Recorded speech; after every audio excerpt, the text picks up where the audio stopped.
में चारों तरफ केजरीवाल के खिलाफ फूटा जनता का गुस्सा। केजरीवाल के प्रचार की गाड़ी को जनता ने तोड़ा।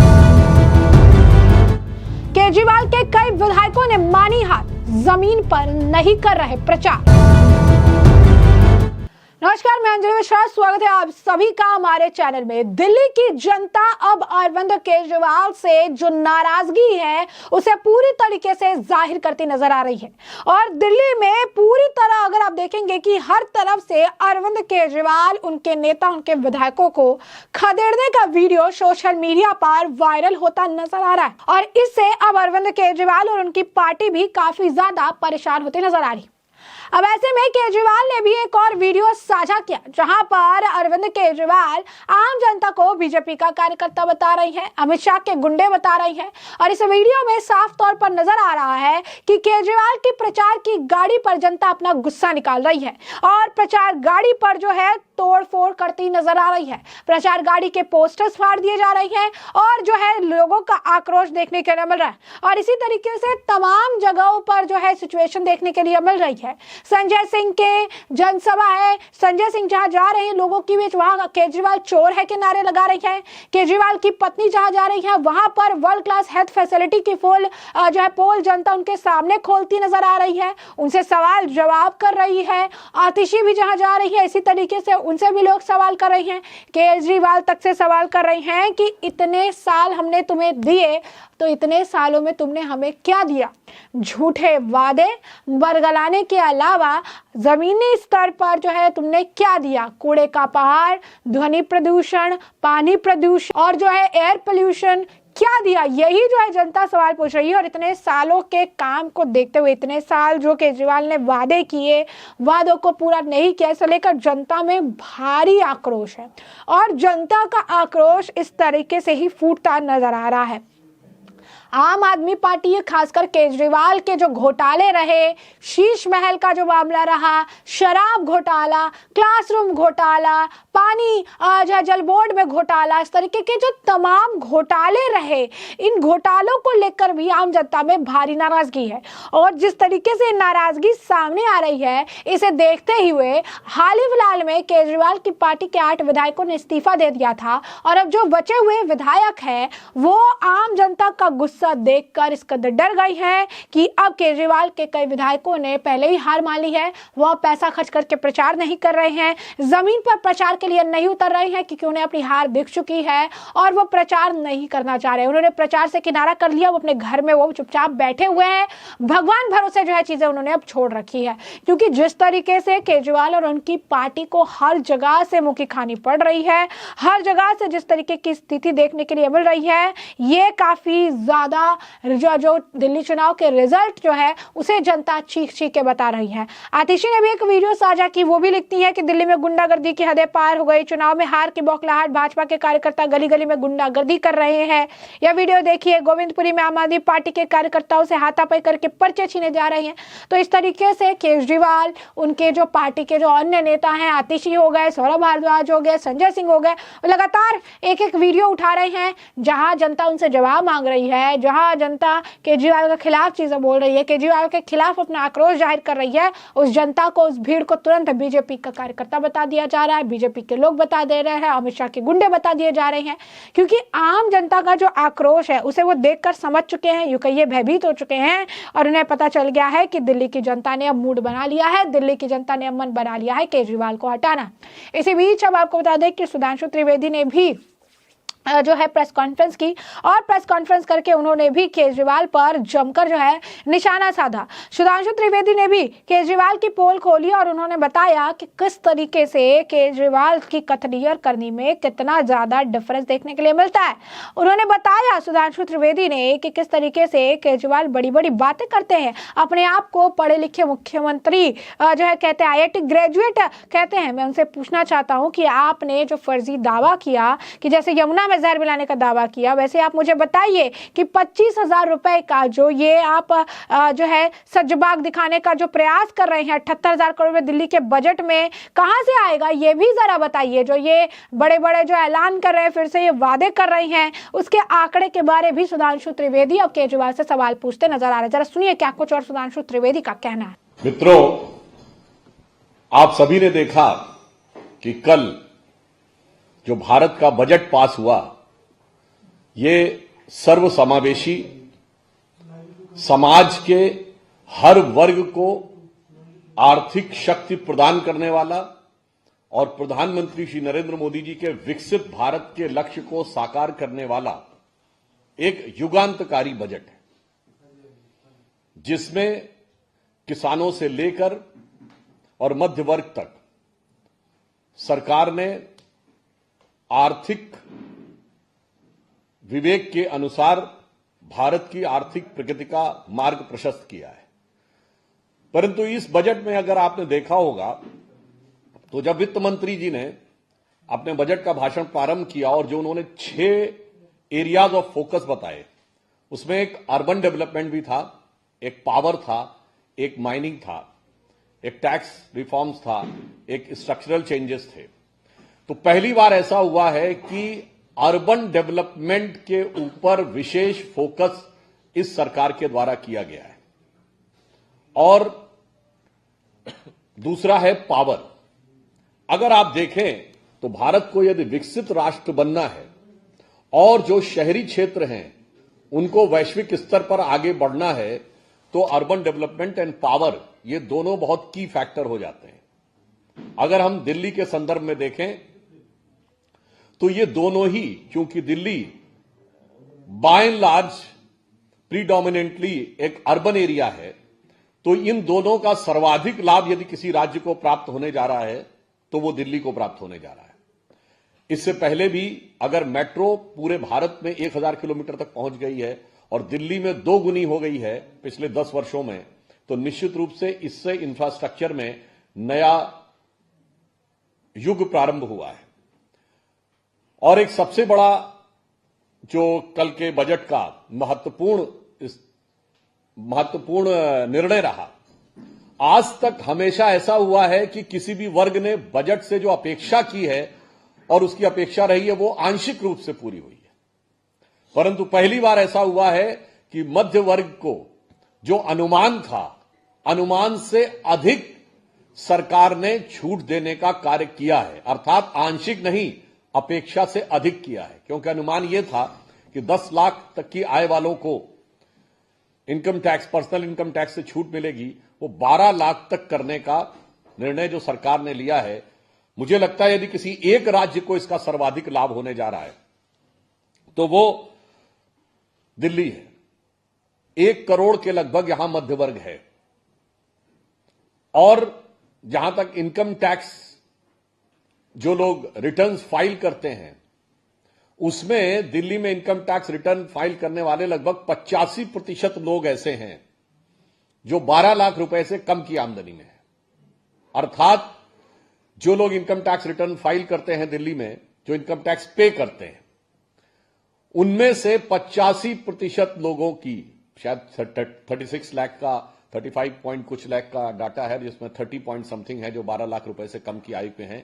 अर्थात दिल्ली के 85% करदाताओं को अब लगभग कोई भी टैक्स नहीं देना पड़ेगा। मुझे लगता है इससे बड़ा युगांतकारी निर्णय नहीं हो सकता है।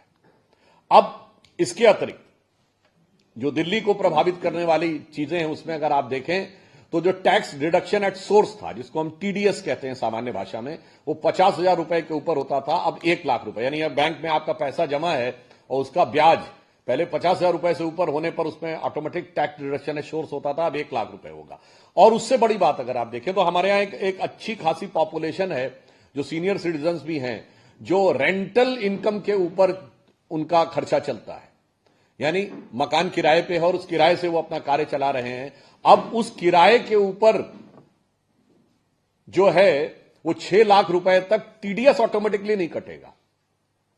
मतलब अगर आपकी किराए की इनकम आ रही है और वो 6 लाख तक है, यानी 50,000 रुपए महीने तक का भी यदि किसी को किराया आ रहा है, तो अपने आप जो टीडीएस कट जाता था वो टीडीएस अब नहीं कटेगा। तो मुझे लगता है कि जो लोग सीनियर सिटीजन्स हैं उनके लिए भी अपने आप में बहुत लाभकारी है। अब इसके अतिरिक्त अगर आप देखें, जिन लोगों की आय 12 लाख से अधिक है, एक नई टैक्स स्लैब, एक तो टैक्स स्लैब्स का रिवीजन किया गया है यह बात समझने की बात है। और 25% की एक नई टैक्स स्लैब है। पहले तो 15 लाख से ऊपर सब 30% पे आ जाते थे। अब जो नई टैक्स स्लैब है तो उसमें 25 लाख रुपए तक भी जिनको टैक्स है उनका लगभग 1,10,000 रुपए बचेगा। यानी जिनकी 2 लाख रुपए महीने से ऊपर की भी इनकम है उनके भी टैक्स में 1,10,000 की बचत होगी। मुझे लगता है कि इतना जन सामान्य को केंद्र में रख के दिया गया बजट शायद आपको इतिहास में ध्यान नहीं होगा। और इसके अतिरिक्त स्वास्थ्य सेवाओं को आगे बढ़ाने, अब अगर जो दिल्ली में प्रतिभाशाली युवा हैं तो आर्टिफिशियल इंटेलिजेंस के लिए भी नए सेंटर बनाने का निर्णय हुआ है। 5 स्किल के जो सेंटर्स बनाए जाएंगे उसमें जो युवा है उसको एक दक्षतापूर्ण ट्रेनिंग मिलेगी ताकि वो जो नई इंडस्ट्रीज अब फ्यूचर में आने वाली हैं उनके साथ वो बेहतर तालमेल कर सके और अपने भविष्य को बेहतर कर सके। इसके अतिरिक्त जो स्ट्रीट वेंडर्स हैं उनके लिए जो पीएम स्वनिधि योजना के अंदर जो एम्फेसिस दिया गया है, और आपको ध्यान होगा कि medium and small scale industries को की जो क्रेडिट लिमिट बढ़ाई गई है, इससे लघु और मध्यम उद्योग दोनों को महत्वपूर्ण बल मिलेगा। और अर्बन डेवलपमेंट के लिए जो व्यवस्था की गई है उस व्यवस्था में जब पूरा अर्बन डेवलपमेंट होगा तो पर्यावरण, जल संचयन सबका एक अच्छा सकारात्मक पक्ष दिखेगा। एक पॉइंट मैं जरूर बता देना चाहता हूं कि सरकार ने जो टैक्स की छूट दी है उससे 1 लाख करोड़ रुपए का डायरेक्ट टैक्स का जो कलेक्शन है उसमें कमी आएगी सरकार के पास, और लगभग 36,000 करोड़ रुपए के इनडायरेक्ट टैक्स में। परंतु मैं यहां बताना चाहता हूं हमारी अप्रोच, प्रधानमंत्री श्री मोदी जी के नेतृत्व में भारतीय जनता पार्टी और एनडीए की सरकार की अप्रोच और दूसरों में क्या अंतर है। ऐसा नहीं कि हमने कोई अचानक किया है या किसी कारणवश किया है। ये मोदी जी की आर्थिक सोच के एक विस्तृत प्रारूप को जिसको हम 10 साल से देख रहे हैं उसका एक हिस्सा है। याद करिए 2014 में जनधन योजना शुरू की गई। देश के लोग बैंक अकाउंट से नहीं जुड़े हुए थे, आज 54 करोड़ लोग उससे जुड़े हैं। यानी सबसे पहले सबसे कमजोर जो कड़ी थी समाज की उसको मजबूत किया गया। लोग कहते थे उन जनधन अकाउंट से पैसा कैसे आएगा, तो डीबीटी का विचार प्रधानमंत्री जी के मन में था। आज उन 54 करोड़ अकाउंट्स में 2 लाख करोड़ रुपए से अधिक का पैसा है। उसके बाद किसान सम्मान निधि शुरू की गई, उसके बाद आपको याद हो प्रोडक्टिविटी लिंक्ड स्कीम शुरू की गई और मुद्रा योजना प्रारंभ की गई। तो पहले समाज के कमजोर वर्गों को उस हद तक आर्थिक शक्ति प्रदान की गई कि वो अपना सहज सामान्य जीवन यापन कर सकें।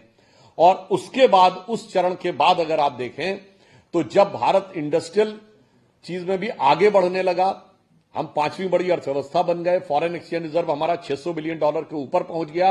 यानी जब हमने देख लिया कि यह स्थिति है तब हमने समाज के उस वर्ग को जिसका सर्वाधिक योगदान रहता है टैक्स में, उसको भी अपेक्षा से अधिक बढ़कर यह शक्ति देने का कार्य किया है। इसके अतिरिक्त जो अन्य चीजें हैं जैसे ब्रॉडबैंड की कनेक्टिविटी पूरे देश में बढ़ने जा रही है, स्वाभाविक रूप से इसका सबसे अधिक सहज लाभ मध्य वर्ग को और पूरे देश को मिलेगा। यदि सड़कों का इंफ्रास्ट्रक्चर बेहतर होने जा रहा है, यदि उड़ान योजना और बेहतर होने जा रही है, 120 से अधिक और डेस्टिनेशंस अगर कनेक्ट होने जा रहे हैं, तो निश्चित रूप से यह भारत के लिए एक बड़े सकारात्मक युग का प्रारंभ है। परंतु मैं यहां पे कहना चाहूंगा, कुछ लोग ऐसे होते हैं जिनको हर चीज में सिर्फ निगेटिव देखने की आदत होती है। अब चूंकि यह बजट का विषय है तो बिल्कुल तथ्यात्मक आधार पर कहता हूं, दिल्ली में नई राजनीति के स्वघोषित अलंबरदार, भारत की राजनीति में सबसे बड़े दागदार और स्वघोषित कट्टर ईमानदार आम आदमी पार्टी के संयोजक केजरीवाल जी आज आप लोगों को यह बता रहे हैं कि इतने हजार रुपए की छूट, इतने हजार रुपए की छूट, इतने हजार रुपए की छूट। मेरा मानना है जिनके अंदर कार्य करने की क्षमता होती है ना, वो बताते नहीं है, करके दिखाते हैं। जैसे मोदी जी के नेतृत्व में हमने करके दिखाया है। हम मध्य प्रदेश में लाडली लक्ष्मी योजना तब से चला रहे हैं जब हमारी सरकार नहीं थी। आसाम में अरुणोदय स्कीम चल रही है जिसमें महिलाओं को मिल रहा है 4.5 साल से। महाराष्ट्र में हमें देना था तो हमने चुनाव की आचार संहिता से पहले 3 किस्त दे दी थी। मध्य प्रदेश में देना था तो हमने दे दी थी। आप सबने देखा होगा केजरीवाल जी की वो बाइट भी है और उनका विज्ञापन भी है कि 25,000 रुपए महीने तक का वो देंगे। अब ये दावा कितना निराधार, खोखला, हास्यास्पद है। मैं पूछना चाहता हूं दिल्ली का बजट कितना है? 78,000 करोड़। और दिल्ली में परिवार कितने हैं? 40 लाख। मैं सबसे पढ़े लिखे, स्वघोषित पढ़े लिखे मुख्यमंत्री जो आईआईटी ग्रेजुएट हैं, जिनका ज्ञान इतना अनुपम है कि उन्होंने कोविड की सेकेंड वेव में यह कहा था कि कोविड वैक्सीन का फार्मूला सभी कंपनियों को क्यों नहीं दे दिया जाता ताकि जल्दी वैक्सीन बन जाए, जबकि पता होना चाहिए पैरासिटामोल जैसी भी जो टैबलेट है वो अमेरिका उस समय हमसे ले रहा था। हर फार्मास्यूटिकल ड्रग को बनाने का एक पर्टिकुलर रॉ मटेरियल होता है, पर्टिकुलर पैटर्न होता है, पर्टिकुलर फैसिलिटीज होती है, पर्टिकुलर पेटेंट होता है। उनको लग रहा है जैसे चूरन का फार्मूला था दे दिया जाए। उनसे मैं पूछना चाहता हूं कि ये जो आपने फर्जी दावा किया है, ये बताइए, जैसे अभी जमुना में जहर मिलाने के दावा आपने किया था, वैसे आप मुझे बताएं कि ये तथाकथित 25,000 रुपए का जो आप सब्जबाग दिखाने का प्रयास कर रहे हैं, ये 78,000 करोड़ के दिल्ली के बजट में कहां से आएगा? कृपया वो इसके आंकड़े बता दें। इसलिए दिल्ली की जनता उनका हिसाब किताब भली भांति समझ चुकी है और एक तरफ प्रधानमंत्री श्री नरेंद्र मोदी जी के नेतृत्व में भारतीय जनता पार्टी और एनडीए की सरकार है, जो राजनीति में जो कहा वो करके दिखाया। वो भी करके दिखाया जो पिछली सरकारें कर रही थी उससे बेहतर किया और ट्रांसपेरेंसी से किया। वो भी किया जो पिछली सरकारें हिम्मत नहीं कर पाई, करना चाहा, जैसे जीएसटी, वो भी किया। वो भी काम किए जो पिछली सरकारें सोच भी नहीं पाई, जैसे इंडिया को सोलर एनर्जी का हब बनाना, जैसे इस बजट में न्यूक्लियर एनर्जी के मिशन के लिए है कि भारत 100 गीगावाट 2047 तक और 50 गीगावाट 2033 तक होगा। और वो काम भी करके दिखाए जिसके लिए विपक्ष कमर कसे हुए था कि उसे नहीं करने देंगे, जैसे धारा 370 और राम मंदिर। इसलिए हम राजनीति में विश्वसनीयता की, प्रामाणिकता के प्रतीक हैं मोदी जी के नेतृत्व में, और दूसरी तरफ उनका हिसाब किताब यह है कि सिर्फ आकर अनर्गल आरोप लगाना, अभद्र भाषा का प्रयोग करना, कार्य कुछ नहीं करना। तो मैं बजट के इस अवसर पर, जिसमें कि पूरे आय व्यय का लेखा जोखा होता है, यानी हिसाब किताब होता है, तो मैं केजरीवाल जी और आम आदमी पार्टी के लिए यह पंक्ति कहकर अपना आप लोगों से अनुरोध समाप्त करूंगा कि लहजे में बदगुमानी, लहजे में बदजुबानी, लहजे में बदजुबानी, चेहरे पे नकाब लिए फिरते हैं, जिनके खुद के बही खाते बेहिसाब बिगड़े हैं, वही हमसे सारा हिसाब लिए फिरते हैं। तो मैं उनसे पूछना चाहूंगा, जरा बही खाते का हिसाब बता दीजिए कि दिल्ली के बजट में जो आप ये कह रहे हैं, ये कैसे संभव है? हम जो कर रहे हैं, हमने बताया कि 10 वर्षों से हम निरंतर बजट का विस्तार कर रहे हैं, सुविधाओं का विस्तार कर रहे हैं और उसके अनुसार आगे बढ़ रहे हैं। जैसे पहले 10 लाख रुपए मुद्रा योजना थी, अब 20 लाख है। जो जो इकोनॉमी का विस्तार हो रहा है, त्यों तो, जिसे कहावत होती है, जो जो हमारी चादर बड़ी हो रही है, त्यों तो हम पांव पसार रहे हैं और समाज के हर वर्ग को उसके साथ ले रहे हैं। और एक ये है, केवल हवा में लट्ठ भांजने का कार्य कर रहे हैं। धन्यवाद। ये सोशल मीडिया के आधार के ऊपर अपनी राजनीति का प्रारंभ करने वाली यह पार्टी ऐसे कितने वीडियो दिखा पाई है? यह दर्शाता है कि वो राजनीतिक दृष्टि से दिल्ली की जनता के द्वारा मार नहीं, मात खाने जा रहे हैं और यह उनको साफ समझ में आ गया है।